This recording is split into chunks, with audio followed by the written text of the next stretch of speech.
Generally speaking, a woman can expect to have vaginal bleeding for 3 to 6 weeks after delivering her baby, and this is whether she has a C-section or not. It's the uterus that is healing, and that's going to bleed no matter how the baby was delivered. So take a normal period that lasts like 4 to 7 days and stretch it out over 3 to 6 weeks, and that's basically the pattern you're going to see. The first couple of days of a period are typically heavier. It's bright red bleeding. The cramps are more significant. And so that's kind of like the first week or two after having a baby. But the first few days after, a woman will see the most bleeding that she should ever see during her postpartum experience. And it should taper off an amount. And then after about a week or two, it may turn from being red to brownish, which is evidence of old blood. And then it may turn into just like pinkish discharge and then back to normal white discharge. And this is typically where a woman should be when she has her first postpartum visit with her doctor at 6 weeks after having a vaginal delivery.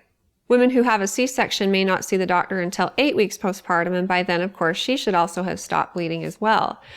If you still have vaginal bleeding or spotting past this point, talk with your doctor and let them know about it. And based on their knowledge of your circumstances, they'll be able to determine if further investigation or intervention is necessary for that. The biggest risk for postpartum bleeding exists during the first couple of hours after delivery, but it does extend to a couple of months after delivery. Some women can have postpartum issues further down the road due to various issues. And so again, a doctor should know about it, and they can decide if anything needs to be addressed.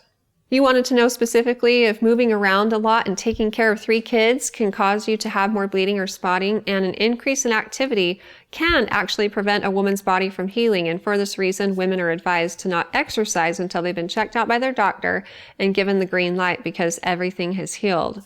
And so let's say that your bleeding seems to be following a good pattern. It's tapering off an amount, and maybe on like week 4, you got this itch to go to the grocery store and clean your house and do the laundry and go for a walk. And at the end of the day, you started spotting. And this would be a reason just kind of rest and see if it goes away. And if it does, then that's great. You can move on. But if you continue to spot or it picks up and you're having more vaginal bleeding, then you should let your doctor know about that.